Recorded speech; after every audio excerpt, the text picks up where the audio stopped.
Bab 12. Kekuatan konsentrasi. Jika Anda berkonsentrasi pada pikiran-pikiran tertentu, dan jika Anda menggerakkan seluruh perhatian, Anda akan mendapati dunia ini bermakna di setiap kalimat.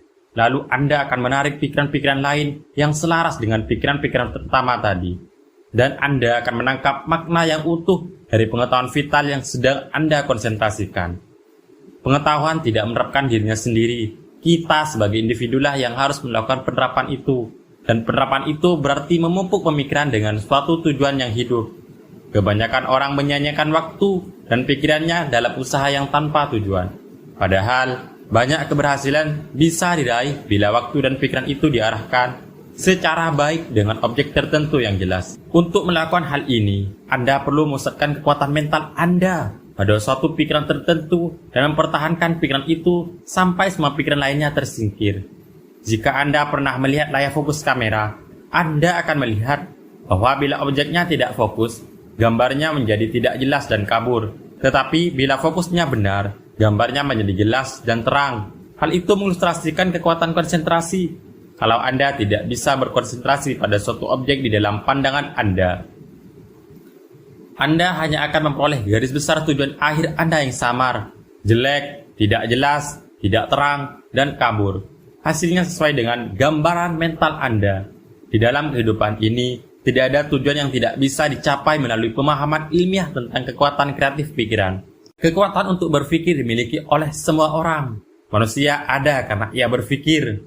Kekuatan berpikir manusia bersifat tak terhingga. Akibatnya, kekuatan kreatifnya pun tak terbatas.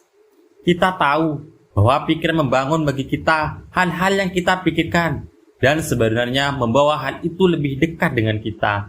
Namun, kita sulit menghalau ketakutan, kecemasan, atau keputusasaan yang merupakan kekuatan pikiran yang dahsyat. Kekuatan negatif itu justru terus-menerus menjauhkan apa yang kita inginkan. Maka yang sering terjadi adalah maju satu langkah dan mundur dua langkah. Satu-satunya jalan untuk mempertahankan agar kita tidak mundur adalah terus maju. Ketekunan yang terus-menerus adalah harga keberhasilan yang harus dibayar. Ada 3 langkah dan masing-masing mutlak penting. Pertama, Anda harus memiliki pengetahuan tentang kekuatan Anda. Kedua, keberanian untuk nekat. Ketiga, keyakinan untuk menjalankan. Berlandaskan hal itu, Anda dapat membangun suatu usaha yang ideal, keluarga yang ideal, sahabat-sahabat yang ideal, lingkungan yang ideal. Anda tidak terkungkung oleh materi atau biaya. Pikiran bersifat maha kuasa dan memiliki kekuatan untuk mengambil dari bank tak terhingga, substansi dasar untuk segala kebutuhan.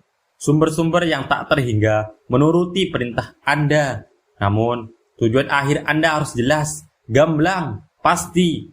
Bila hari ini Anda punya satu tujuan, besok muncul tujuan lain, dan tujuan ketiga di minggu berikutnya, berarti Anda menghamburkan tenaga Anda. Anda tidak akan mencapai apapun. Hasil yang Anda peroleh hanyalah kombinasi materi buangan yang kacau dan tidak berarti. Sayangnya, itulah hasil yang diperoleh banyak orang. Penyebabnya sudah amat jelas. Jika seorang pemahat mulai memahat sebongkah marmer, tetapi setiap 15 menit ia mengubah bentuk akhir pahatannya, apa hasil yang bisa diharapkan? Dan mengapa Anda mengharapkan hasil lain ketika mencetak substansi yang paling besar dan paling mudah dibentuk, yaitu satu-satunya substansi yang real? Hasil dari pikiran negatif dan tidak pasti ini sering terlihat dalam bentuk hilangnya kekayaan materi, kebebasan finansial yang sudah ada di depan mata, hasil kerja keras dan usaha bertahun-tahun, tiba-tiba lenyap. Maka sering didapati bahwa uang dan harta sama sekali tidak bisa bersifat bebas. Satu-satunya kebebasan adalah pengetahuan bekerja praktis dari kekuatan kreatif pikiran. Metode bekerja praktis ini tidak bisa Anda miliki sampai Anda mengetahui bahwa satu-satunya kekuatan real yang bisa Anda peroleh adalah kekuatan untuk beradaptasi terhadap prinsip-prinsip agung yang tak berubah. Anda tidak dapat mengubah yang tak terhingga, tetapi Anda dapat memahami hukum-hukum alam. Upah dari pemahaman ini adalah kesadaran tentang kemampuan Anda untuk menyesuaikan kemampuan pikiran Anda dengan pikiran universal yang maha ada. Kemampuan Anda untuk bekerja sama dengan Yang Maha Kuasa ini akan menunjukkan tingkat sukses yang Anda capai. Kekuatan pikiran mempunyai banyak tiruan yang hebat. Tetapi akibatnya lebih merugikan alih-alih membantu. Tentu saja, kecemasan, ketakutan, dan semua pikiran negatif menimbulkan hasil yang sejenis. Mereka yang memiliki pikiran-pikiran jenis ini pasti akan menuai seperti apa yang mereka tabur. Demikian pula, banyak pengejar fenomena yang menelan mentah-mentah apa yang disebut bukti yang diperoleh dari pertemuan-pertemuan dengan arwah orang yang sudah meninggal. Mereka membuka pintu mental mereka dan memendamkan diri di arus yang paling beracun di dunia psikis. Tampaknya mereka tidak mengerti bahwa hal itu menyerap kemampuan untuk menjadi negatif, reseptif, dan pasif. Akibatnya, mereka membuang semua kekuatan vital mereka yang memampukan mereka untuk membentuk pikiran yang bergetar ini. Ada juga para penganut sebuah ajaran. Mereka melihat sumber kekuatan di dalam fenomena materialisasi yang dilakukan oleh pawangnya. Mereka lupa atau tampaknya tidak pernah menyadari bahwa begitu kemauan ditarik, bentuk-bentuk pun menjadi layu. Lalu, kekuatan-kekuatan yang bergetar, yang menyusun bentuk-bentuk itu pun lenyap. Telepati atau mentransfer pikiran menarik banyak perhatian. Tapi, karena telepati membutuhkan keadaan mental negatif di pihak penerimanya, praktik itu merugikan. Suatu pikiran bisa dikirim dengan niat mendengar atau melihat, tetapi itu akan mendatangkan penalti yang melekat pada pembalikan prinsip yang dimilikinya. Hipnotis jelas berbahaya bagi subjek dan sekaligus orang yang menyalahgunakannya. Bila orang mengenal hukum-hukum yang menguasai alam mental, ia tidak akan mencoba mendominasi kemauan orang lain. Karena dengan melakukannya, pelan tapi pasti ia akan kehilangan kekuatannya sendiri. Semua pemutarbalikan ini memberikan kepuasan sementara, dan daya pukaunya amat besar bagi beberapa orang. Tetapi ada daya pukau yang tak terhingga besarnya di dalam pemahaman sejati tentang alam, kekuatan di dalam diri.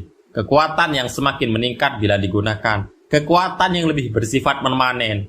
Kekuatan ini tidak hanya manjur sebagai agen penyembuh yang mengobati kesalahan masa lampau atau akibat-akibat dari pemikiran yang salah, melainkan juga merupakan agen penjaga yang melindungi kita dari segala perkara dan bentuk bahaya. Pada akhirnya, kekuatan ini merupakan kekuatan kreatif yang aktual yang bisa kita gunakan untuk membangun kondisi dan lingkungan baru. Hukumnya adalah bahwa pikiran akan berkorelasi dengan objeknya dan memunculkan di dunia materi apapun yang dipikirkan dan dihasilkan di dunia mental. Maka, kita sangat perlu untuk memahami bahwa setiap pikiran harus memiliki benih kebenaran hakiki agar hukum pertumbuhan bisa memanifestasikan hal yang baik. Hanya kebaikan sajalah yang bisa memberikan kekuatan permanen. Prinsip yang memberikan kekuatan dinamis pada pikiran untuk berkorelasi dengan objeknya, sehingga menguasai setiap pengalaman manusia yang berlawanan. Hukum tarik-menarik yang nama lain untuk cinta kasih.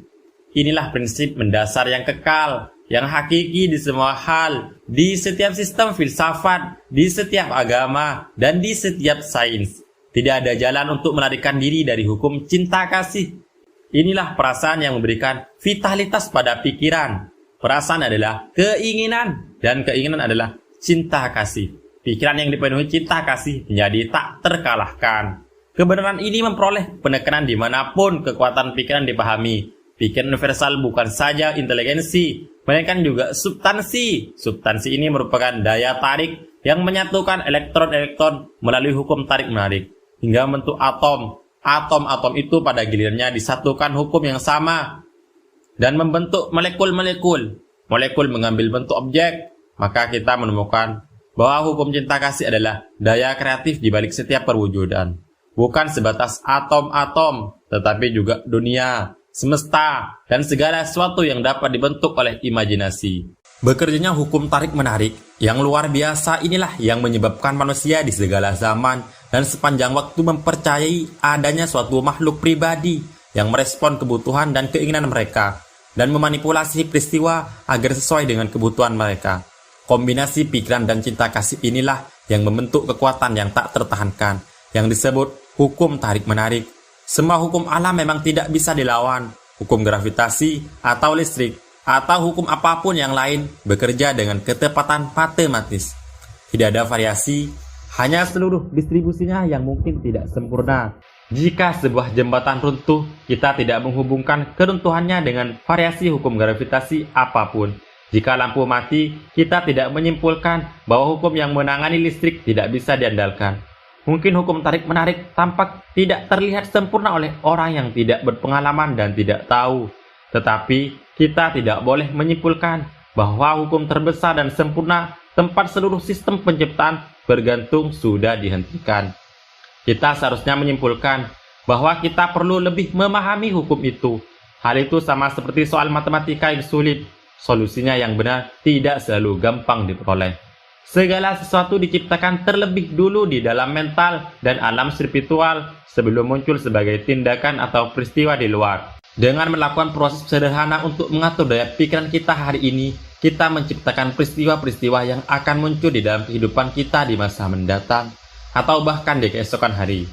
Keinginan yang terlatih merupakan sarana yang terkuat untuk menjalankan hukum tarik-menarik. Manusia memang amat unik. Pertama, ia harus menciptakan alat atau sarana untuk memperoleh kekuatan untuk berpikir. Pikiran tidak dapat memahami ide yang sama sekali baru, sampai sel otak yang selaras bergetar dan siap menerimanya. Inilah alasannya mengapa kita kesulitan menerima atau mengerti ide yang sama sekali baru. Kita tidak mempunyai sel otak yang mampu menerimanya, maka kita meragukannya, kita tidak mempercayainya. Karena itu, jika Anda belum mengenal sifat maha kuasa dari hukum tarik-menarik dan metode ilmiah yang bisa dipakai untuk menjalankan hukum itu, atau jika Anda belum mengenali adanya kemungkinan tak terbatas yang disediakan hukum tersebut bagi mereka yang mampu memanfaatkan sumber-sumber yang ditawarkan, mulailah sekarang dan ciptakanlah sel-sel otak yang dibutuhkan yang akan memampukan Anda untuk memahami kekuatan-kekuatan tak terbatas yang bisa menjadi milik Anda melalui cara bekerja sama dengan hukum alam. Hal ini dilakukan melalui konsentrasi atau perhatian. Tujuan mengatur perhatian. Kekuatan muncul melalui ketenangan. Dengan konsentrasi, kita mencapai pikiran-pikiran yang mendalam, ucapan yang bijak, dan semua daya potensial yang tinggi. Di dalam keheningan, Anda bersentuhan dengan kekuatan yang maha kuasa dari pikiran bawah sadar. Dari pikiran bawah sadar inilah muncul semua kekuatan. Orang yang menginginkan kebijaksanaan, kekuatan, atau sukses permanen apapun akan menemukannya di dalam diri. Inilah pengungkapan. Mereka yang menggunakan pikiran dengan baik mungkin menyimpulkan bahwa keheningan itu sangat sederhana dan mudah dicapai. Tetapi ingat, hanya di dalam keheningan mutlaklah maka orang bisa berhubungan dengan keagungan itu sendiri. Di dalam keheningan itu, ia bisa mempelajari hukum yang tak berubah. Lalu ia bisa membuka untuk dirinya sendiri saluran-saluran yang menyempurnakan praktik dan konsentrasi yang konsisten. Pada latihan di video kali ini, pergilah ke ruangan yang sama, ambil kursi yang sama, serta posisi yang sama. Tetapi pastikan Anda rileks. Bersikaplah rileks, baik secara mental maupun secara fisik. Selalu bersikap demikian. Jangan pernah mencoba melakukan aktivitas mental di bawah tekanan. Pastikan bahwa tidak ada otot atau saraf yang tegang, bahwa Anda benar-benar merasa nyaman. Sekarang, sadarilah kesatuan Anda dengan Yang Maha Kuasa. Bersentuhanlah dengan kekuatan ini. Milikilah pemahaman, penghargaan, dan kesadaran yang mendalam dan vital tentang kenyataan ini. Bahwa kemampuan Anda untuk berpikir adalah kemampuan Anda untuk bertindak sesuai dengan pikiran universal dan mewujudkannya. Sadarilah bahwa pikiran ini akan memenuhi segala kebutuhan. Bahwa Anda memiliki kemampuan potensial yang serupa dengan yang pernah dimiliki atau akan dimiliki oleh individu manapun. Karena masing-masing hanya ungkapan atau manifestasi dari Yang Esa. Semuanya adalah bagian dari keutuhan. Tidak ada perbedaan dalam jenis maupun kualitas. Satu-satunya yang berbeda hanyalah tingkatnya.